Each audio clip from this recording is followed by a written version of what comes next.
Good morning students. Last લેક્ચરમાં આપણે phosphorus ટ્રાયક્લોરાઇડની બનાવટ, તેના ભૌતિક અને રાસાયણિક ગુણધર્મો વિશે સમજ્યા હતા. આપણે દેખ્યું હતું રાઈટ કે ટ્રાયવેલેન્ટ પણ હોય અને પેન્ટાવેલેન્ટ પણ હોય. તો આપણે અગર ટ્રાયવેલેન્ટ વિશે સમજ્યા તો પેન્ટાવેલેન્ટને તો ખોટું લાગે જ ને.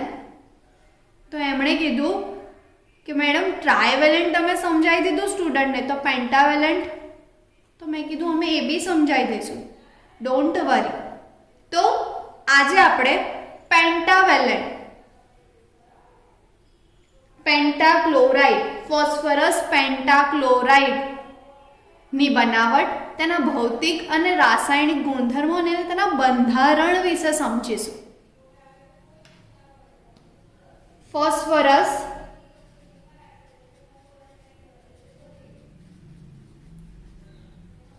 પેન્ટાક્લોરાઇડ, ફોસ્ફરસ પેન્ટાક્લોરાઇડ. તમે કહેશો ફોસ્ફરસ પેન્ટાક્લોરાઇડ નું સૂત્ર? છોકરાઓ બહુ જ હોશિયાર છે.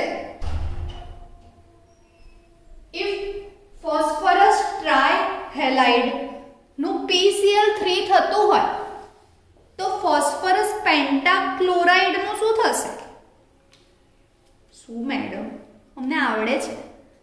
PX5, જ્યાં X અત્યારે શું છે? ક્લોરાઇડ.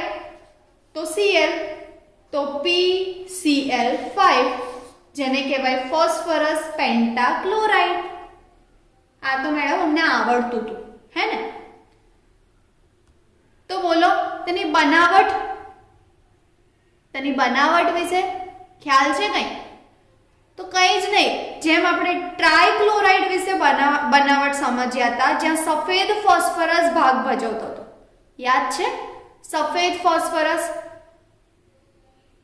તો અહીંયા બી સેમ રિએક્શન છે, પણ ફરક તો હશે ને ક્યાંય?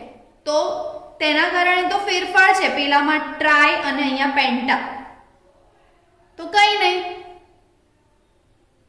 ટ્રાયક્લોરાઇડમાં 3 ક્લોરીન હતા, પેન્ટામાં 5 છે, તો એ જ રીતે રિએક્શન આવે.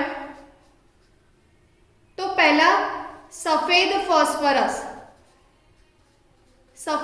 ફોસ્ફરસને સૂકા ક્લોરીન વાયુ સાથે વધુ પ્રમાણમાં પ્રક્રિયા કરાઈએ.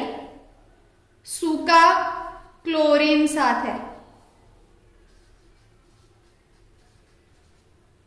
તેની બનાવટમાં ફર્સ્ટ રિએક્શન, સૂકા ક્લોરીન વાયુ સાથે પ્રક્રિયા કરાવવામાં આવે તો આપણને મળશે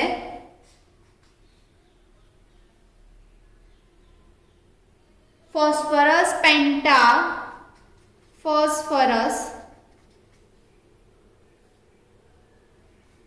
પેન્ટાક્લોરાઇડ. મેડમ આપણે ફોસ્ફરસ ટ્રાયક્લોરાઇડ હતું એમાં બી તો સેમ રિએક્શન હતી ને? હા, તો એમાં પણ એવું જ હતું કે સફેદ ફોસ્ફરસને સૂકા ક્લોરીન વાયુ થી પસાર કરવામાં આવે ઊંચા તાપમાને, તો આપણને ટ્રાયક્લોરાઇડ મળતું હતું. તો આમાં શું થાય? તો રિએક્શન સેમ છે, પણ ક્લોરીનના પરમાણુના મોલ વધારી દીધા છે. કઈ રીતે? તો અહીંયા તમને યાદ હોય તો ટ્રાયક્લોરાઇડમાં આપણે ક્લોરીનના 6 પરમાણુ લીધા હતા, ક્લોરીન વાયુના 6. અહીંયા 5 દુ 10. તો P4 સફેદ ફોસ્ફરસ, Cl2 10, મળશે શું? PCl5 4, જે સોલિડ ફોર્મમાં હશે. સ્ટુડન્ટ્સ યાદ રાખજો, સોલિડ ફોર્મમાં હશે. આપણને જે PCl3 મળે છે ને, જે ટ્રાયક્લોરાઇડ, એ લિક્વિડ ફોર્મમાં હતું, પણ અહીંયા જે આપણને PCl5 મળશે પેન્ટાક્લોરાઇડ તે સોલિડ ફોર્મમાં હશે. સફેદ ફોસ્ફરસને સૂકા ક્લોરીન વાયુ સાથે વધુ પ્રમાણમાં પ્રક્રિયા કરવામાં આવે તો મળે ફોસ્ફરસ પેન્ટાક્લોરાઇડ. મળે કઈ રીતે? તો P4Cl2 gives 4PCl5 જે સોલિડ ફોર્મમાં હશે. ઠીક છે. સેકન્ડમાં પણ લાસ્ટ ટ્રાયક્લોરાઇડ, તમે બંનેને કમ્પેર કરતા રહેજો. ટ્રાયક્લોરાઇડમાં બનાવટમાં શું થયું હતું ને આમાં શું થયું? બંને સેમ છે પણ અહીંયા પેન્ટા મળે છે, ત્યાં ટ્રાય મળતું હતું. બંનેમાં સફેદ ફોસ્ફરસનો ભાગ હતો જ, તેમાં પણ બંને રિએક્શનમાં સફેદ ફોસ્ફરસ ઇન્વોલ્વ હતો. અહીંયા પણ સેમ સફેદ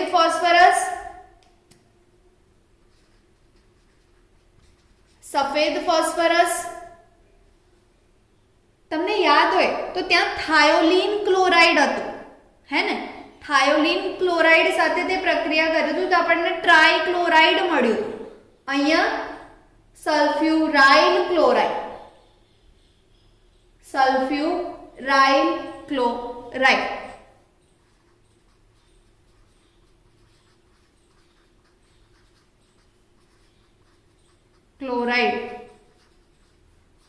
SO2Cl2.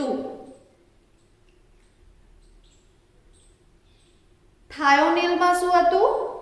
SOCl2. અને અહીંયા મોટો ભાઈ છે ને, એમ સમજો કે ટ્રાય 3, પેન્ટા 5, 3 કરતા 5 મોટો તો સેમ. ત્યાં થાયોનિલ ક્લોરાઇડ SOCl2 હતું, તેની પાસે 1 હતો. અહીંયા 2 સલ્ફ્યુરાઇલ ક્લોરાઇડ SO2Cl2. ખ્યાલ આવ્યો? ડન. મળશે શું? તો આપણને મળશે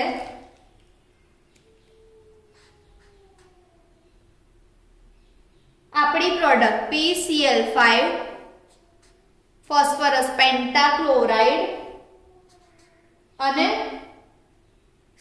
SO2 sulphur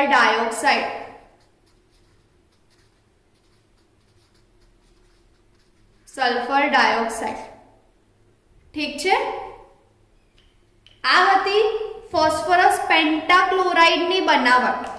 phosphorus પેન્ટાક્લોરાઇડ same as ટ્રાયક્લોરાઇડની જેમ સફેદ ફોસ્ફરસ જે ભાગ ભજવ્યો છે. અહીંયા બંને રિએક્શનમાં સફેદ ફોસ્ફરસ જ છે.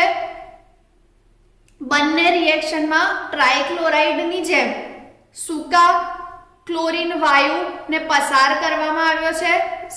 સૂકા ક્લોરીન વાયુને વધુ પ્રમાણમાં પસાર કરીએ તો આપણને ફોસ્ફરસ પેન્ટાક્લોરાઇડ મળે છે.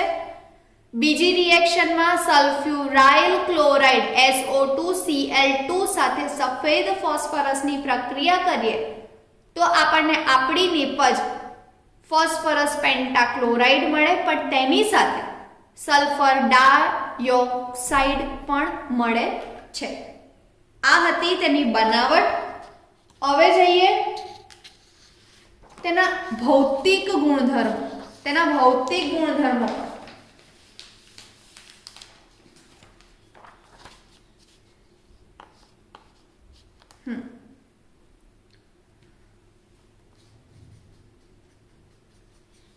ભૌતિક ગુણધર્મો.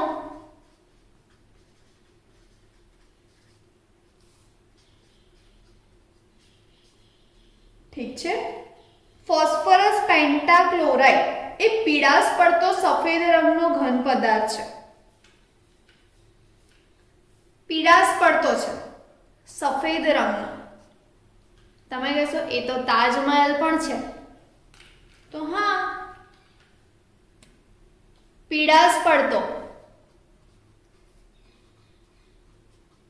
સફેદ ઘન પદાર્થ આપણને ઘન સ્વરૂપમાં મળે છે આપણી નીપજ, તેનું ગલન બિંદુ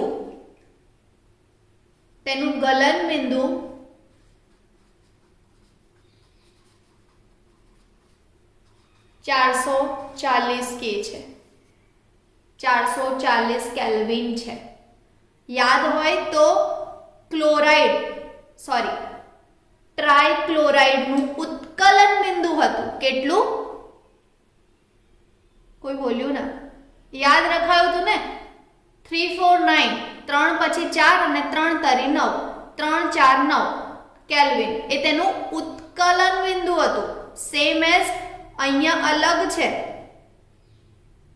પેન્ટાક્લોરાઇડનું ગલન બિંદુ 440 કેલ્વિન છે. ગડબડ ના કરી દેતા.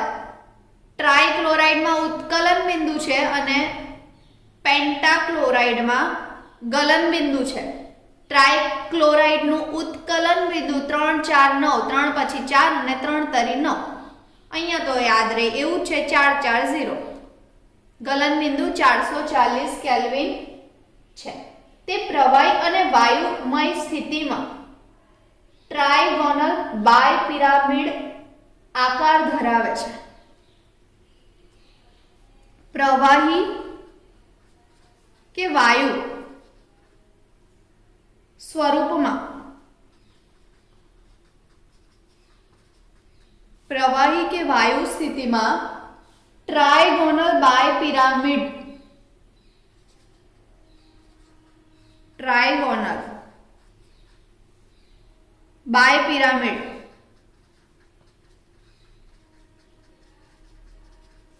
આકાર ધરાવે છે.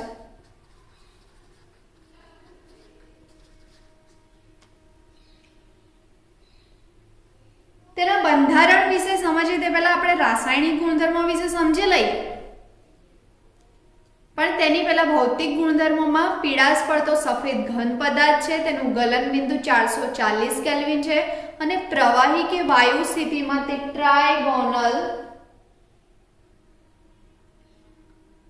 બાયપિરામિડ ત્રિકોણીય દ્વિપિરામિડ, તેને ત્રિકોણીય દ્વિપિરામિડ પણ કહેવાય.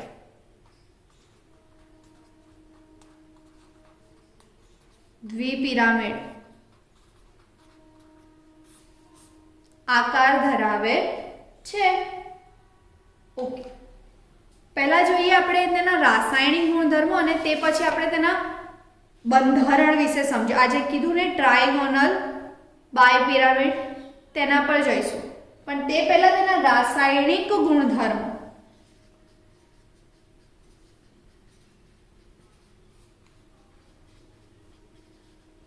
તેના રાસાયણિક ગુણધર્મો વિશે સમજીએ. તો આપણે જોયું કે ફોસ્ફરસ ટ્રાયક્લોરાઇડ હવા કે પાણીના સંપર્કમાં આવે તો ધુમાડા ઉત્પન્ન કરે છે. આમાં શું થાય? તો ફોસ્ફરસ પેન્ટાક્લોરાઇડ એ હવામાંના ભેજ સાથે જળ વિભાજન કરી દે. મોટો ભાઈ છે ને, મોટો ભાઈ કેવું કરે કે સહન કરી લે, હે ને? તો નાનો ભાઈ હોય એટલે એને ઝઘડા જ ગમતા. પેલું કેવું, હવા સાથે, ભેજ સાથે, પાણી સાથે, કોઈ બી બધા જોડે ઝઘડતો રહે. નાનો ભાઈ ટ્રાયક્લોરાઇડ આ જળ વિભાજન કરે, મતલબ પીગળી જાય, ઓગળી જાય, એ રીતનું જળ વિભાજન કરીને ફોસ્ફરસ ઓક્સીક્લોરાઇડમાં રૂપાંતર પામે છે. ફોસ્ફરસ પેન્ટાક્લોરાઇડની કોઈ માથાકૂટ નથી. તે શું કરે? તો ફોસ્ફરસ પેન્ટાક્લોરાઇડ એ હવામાંના ભેજ સાથે જળ વિભાજન કરે.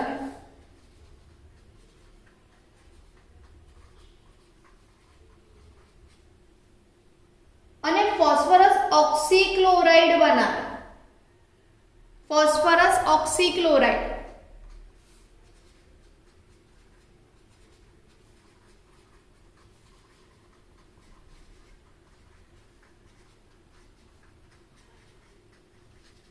ફોસ્ફરસ ઓક્સીક્લોરાઇડ બનાવે છે, તેમાં રૂપાંતર કરે છે અને તેના પછી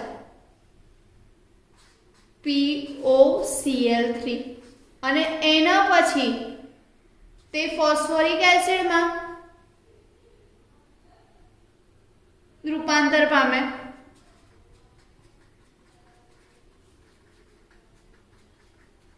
એસિડ બનાવે.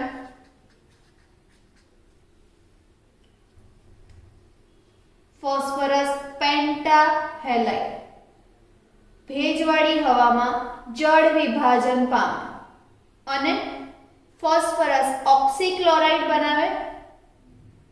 ફરીથી જળ વિભાજન અને ફોસ્ફોરિક એસિડ બનાવે. તમે કહેશો મેડમ રિએક્શનથી સમજાવો ને, આમાં મજા નહીં આવતી. ચલો એ બી જોઈ લઈએ. આપણી પાસે શું છે? PCl5, આપણું ફોસ્ફરસ પેન્ટાક્લોરાઇડ. ડન. તેની હવામાંના ભેજ સાથે, હવામાંનો ભેજ H2O ઇન ગેસિયસ ફોર્મ, હવામાંના ભેજ સાથે તે પ્રક્રિયા કરે. બને શું? ફર્સ્ટ આ POCl thrice, ફોસ્ફરસ ઓક્સીક્લોરાઇડ અને HCl ગેસ. હવે આ ભાઈ POCl thrice ફરી હવામાંના ભેજ સાથે પ્રક્રિયા થાય. બને શું? ફોસ્ફોરિક એસિડ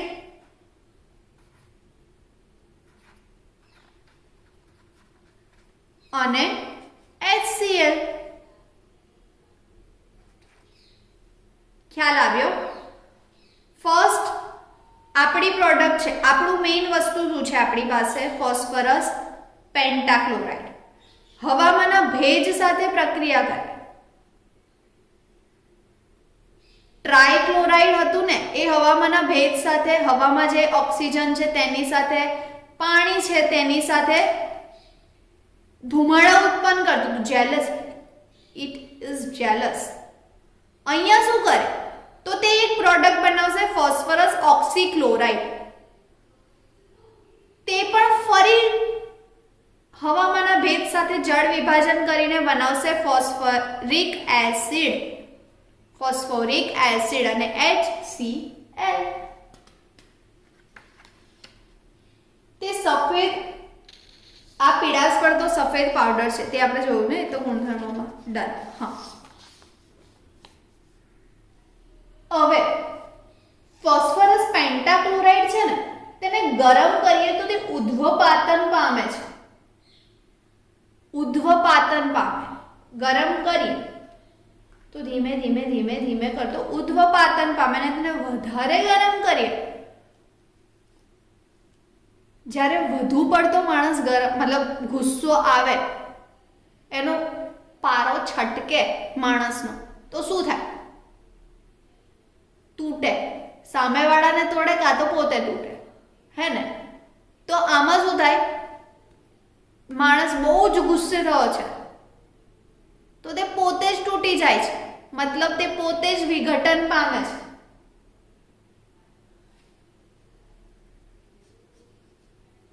PCl5 ફોસ્ફરસ પેન્ટાક્લોરાઇડ, તે ગરમ કરીએ, તેને ગરમ કરીએ.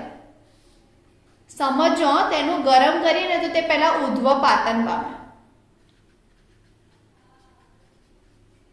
તેનું વધારે પડતું ગરમ કરીએ ને તો તેનું વિઘટન થાય. તેનું વિઘટન થાય તો શું થાય? સિમ્પલ છે, તેનું વિઘટન થાય તો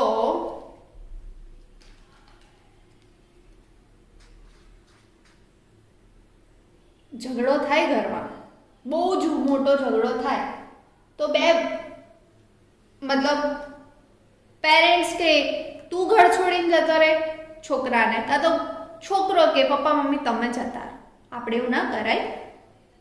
પણ અહીંયા કેવું થાય, PCl5 મોટો ભાઈ છે ને, તે બહુ જ ગુસ્સે છે, તો એ શું કરશે? ટ્રાયક્લોરાઇડને છૂટો પાડી દેશે, સેપરેટ કરી દેશે, ઘરથી બાકાત કરી દેશે. તેને તેનો હિસ્સો આલીને કહેશે ભાઈ હવે તું તારી રીતે રહે, મને મારી રીતે જીવવા દે. તો PCl5 પહેલા ગુસ્સો આવે તો ઉદ્ધવપાતન થાય, પછી વધારે પડતો ગુસ્સો આવે તો વિઘટન પામે. જ્યારે વિઘટન પામે ત્યારે તે શું કરે? PCl3 અને Cl2 માં છૂટો પડે, વિઘટન પામે છે. ખ્યાલ આવ્યો? આપણે કઈ જ ઝઘડા વગડા કરીને છૂટું નથી પડવાનું પપ્પા મમ્મીઓથી, શાંતિથી રહેવાનું છે, હે ને? આ તો રાસાયણિક પ્રક્રિયાઓ તો થતી રહે, આપણે બહુ મન પર નહીં લેવાનું. પણ સમજવા માટે એક ઉદાહરણ આપ્યું, મન પર ના લઈ લેતા. PCl5 પેન્ટાક્લોરાઇડ વધારે પડતું ગરમ કરીએ તો ઉદ્ધવપાતન થાય. તેનું વધારે પડતું ગરમ કરવામાં તો તેનું વધારે માણસ ગુસ્સામાં હોય તો તે તૂટે, રાઈટ? એ રીતે યાદ રાખો. તો તેનું વિઘટન થાય. PCl5 ને વધુ પડતું ગરમ કરીએ તો તેનું વિઘટન થાય અને PCl3 અને Cl2 માં અલગ પડે છે. ડન? તે OH સમૂહ ધરાવતા સમૂહવાળા કાર્બનિક સંયોજન સાથે પ્રક્રિયા કરીને ક્લોરો વ્યુત્પન્નો આપે છે. તેના ક્લોરો વ્યુત્પન્નો આપે છે. OH સમૂહ ધરાવતા કાર્બનિક સંયોજન સાથે પ્રક્રિયા કરીને ક્લોરો વ્યુત્પન્નો આપે છે. એ બી જોઈ લઈએ.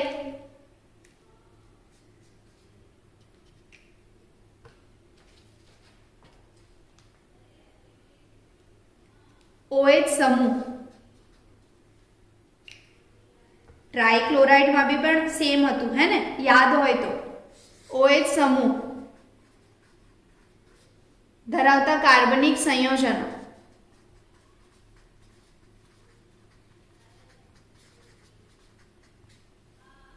સાથે પ્રક્રિયા કરીને ક્લોરો વ્યુત્પન્નો આપે છે. ડન?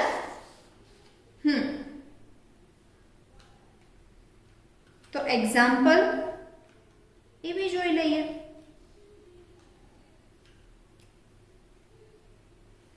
CH3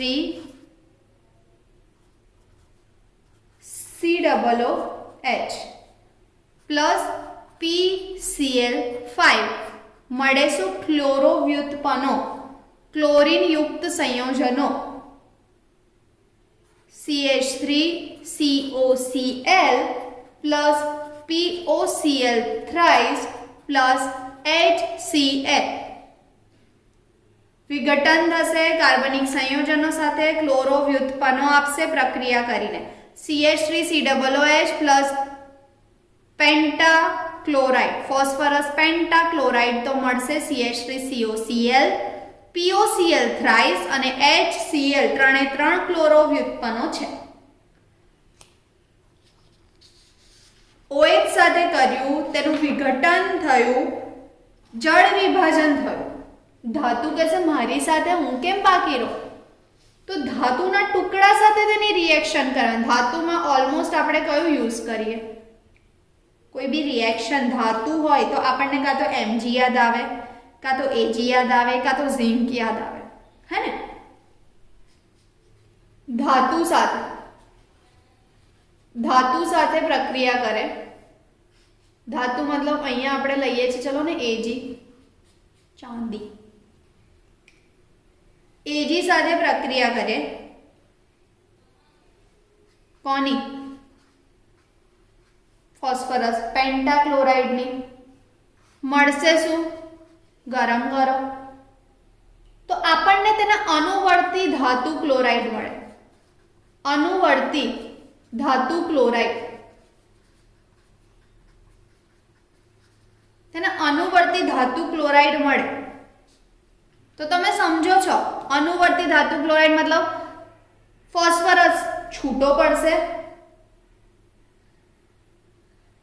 ક્લોરાઇડ સાથે ધાતુ ક્લોરાઇડ સમજો છો, ધાતુ આપણે અહીંયા Ag લીધું છે તો ધાતુ અને ક્લોરાઇડ AgCl, અનુવર્તી ધાતુ ક્લોરાઇડ મળશે. ક્લોરીન અહીંયા છૂટો પડીને AgCl સાથે મતલબ ક્લોરીન એ Ag સાથે બાઉન્ડ થશે. ધાતુ સાથે ફોસ્ફરસ પેન્ટાક્લોરાઇડ ગરમ કરવામાં આવે તો આપણને તેના અનુવર્તી ધાતુ ક્લોરાઇડ મળે છે. અનુવર્તી ધાતુ ક્લોરાઇડ મળે તો રિએક્શન સમજીએ.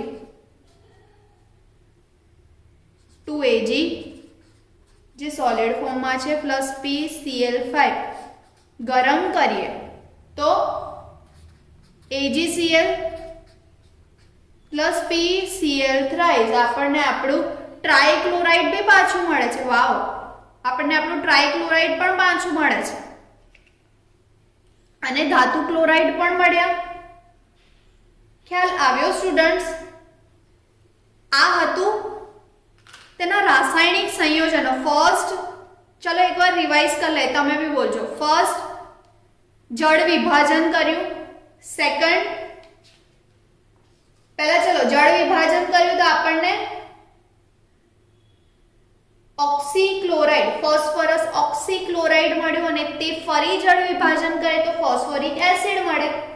સેકન્ડ તેનું વધારે ગરમ કરીએ તો આપણને ઉદ્ધવપાતન થાય ફોસ્ફરસ પેન્ટાક્લોરાઇડ અને એનાથી બી વધારે ગરમ કરીએ તો વિઘટન થાય છે. ત્યારે પણ આપણને આપણું પેન્ટાક્લોરાઇડમાંથી ટ્રાયક્લોરાઇડ મળે છે અને Cl2 વાયુ મળે છે. OH સમૂહ ધરાવતા સંયોજનો સાથે પ્રક્રિયા કરે તો આપણને ક્લોરો વ્યુત્પન્નો મળે છે, હે ને? ક્લોરો વ્યુત્પન્નો. અને ધાતુના ટુકડા કેમ બાકી રહે?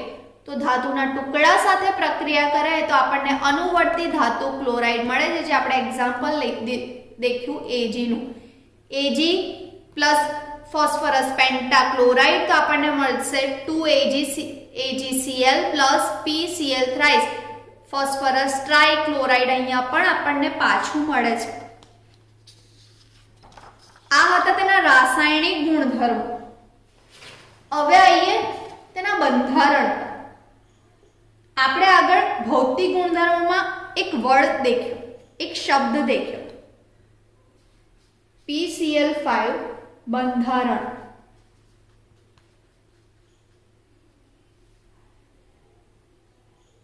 તો તે વાયુ અને પ્રવાહી અવસ્થામાં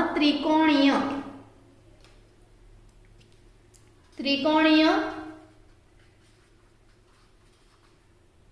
દ્વિપિરામિડલ બંધારણ ધરાવે છે. યાદ રાખજો સ્ટુડન્ટ્સ, એક્ઝામમાં બહુ જ બધી વાર પૂછ્યો છે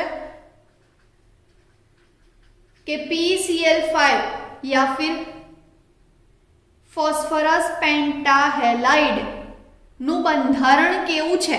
તો તે ત્રિકોણીય દ્વિપિરામિડલ છે.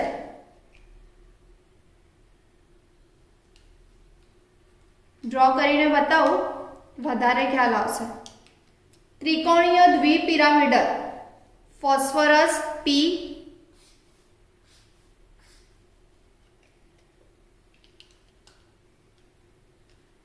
ત્રિકોણીય. આપણે ત્રિકોણ ડ્રો કરવાનો પહેલા.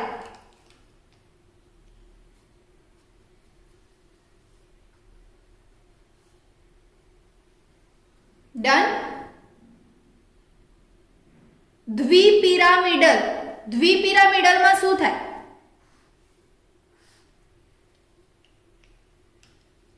તો બે અક્ષીય બંધ બનાવશે PCl.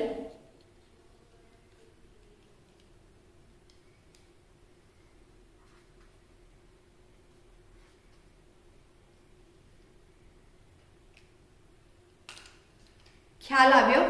ત્રિકોણ અને બે પિરામિડો, આ છે તેનું સ્ટ્રક્ચર, બંધારણ. હવે તેમાં ત્રણ નિરક્ષીય, ત્રણ સમક્ષિતિજ, સમક્ષિતિજ તે વર્ડ યાદ રહેશે વધારે.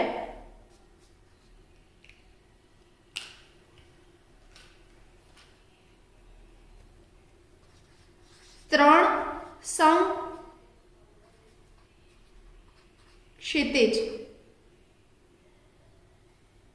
ક્ષિતિય કાં તો નિરક્ષીય. અક્ષીય ના હોય, અક્ષ મતલબ સીધી, રાઈટ? અક્ષીય એક અક્ષ પર જ હોય, તેમ નથી. આ ત્રણ એ નિરક્ષીય છે, સમક્ષિતિય છે, પીસીએલ બંધ ધરાવે, જે સમતુલ્ય છે એકબીજાને, સમતુલ્ય છે. અને બે એ અક્ષીય, સમતલ ને લંબ, અક્ષીય છે, સમતલ ને લંબ છે.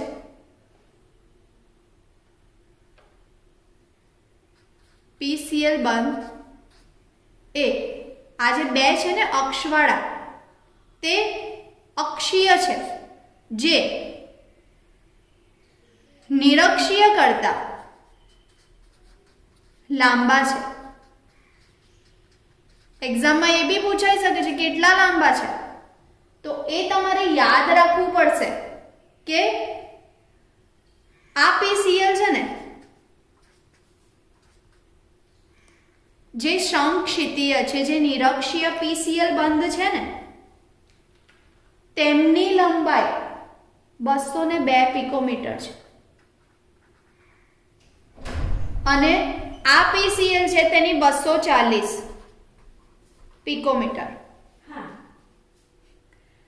ત્રણ સમક્ષિતિય પીસીએલ બંધની લંબાઈ 202 પિકોમીટર અને બે અક્ષીયની 240, જે નિરક્ષીય કરતા લાંબા છે. તેનું કારણ શું? તો તેનું કારણ તે નિરક્ષીય બંધના ઇલેક્ટ્રોન યુગ્મ કરતા વધુ અપાકર્ષણ અનુભવે છે. આ છે ને અક્ષીય, અક્ષીય એ નિરક્ષીય કરતા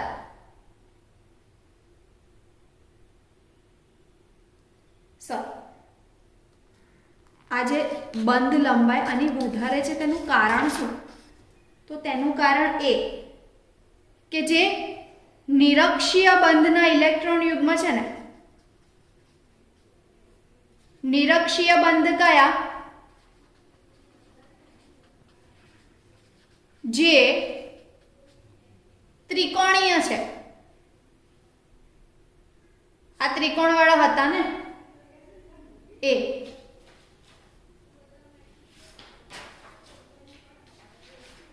જે ત્રિકોણ વાળા હતા, વચ્ચે ફોસ્ફરસ ને અહીંયા Cl Cl Cl, આ જે છે ને તેના ઇલેક્ટ્રોન યુગ્મ કરતા જે અક્ષીય છે આના કરતા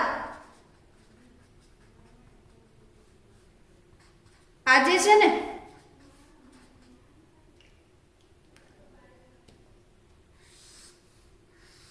આના ઇલેક્ટ્રોન યુગ્મો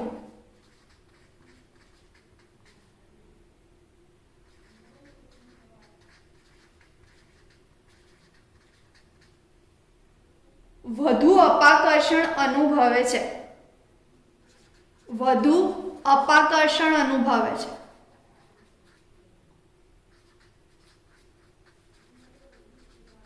બહુ કન્ફ્યુઝન છે, હા કે ના? મતલબ જે નિરક્ષીય બંધ છે તેનું અપાકર્ષણ ઓછું છે અને અક્ષીય છે તેનું અપાકર્ષણ વધારે છે. તેના કારણે અક્ષીય બંધની લંબાઈ, જે બંધ છે તેની લંબાઈ આના કરતા વધારે છે. કેટલી? 240 પિકોમીટર અને આ 202 પિકોમીટર. યાદ રહ્યું સ્ટુડન્ટ્સ? તેનું બંધારણ વાયુમય અને પ્રવાહી સ્વરૂપમાં ત્રિકોણીય દ્વિપિરામિડલ છે. 3 નિરક્ષીય PCl બંધ ધરાવે છે જે સમતુલ્ય છે.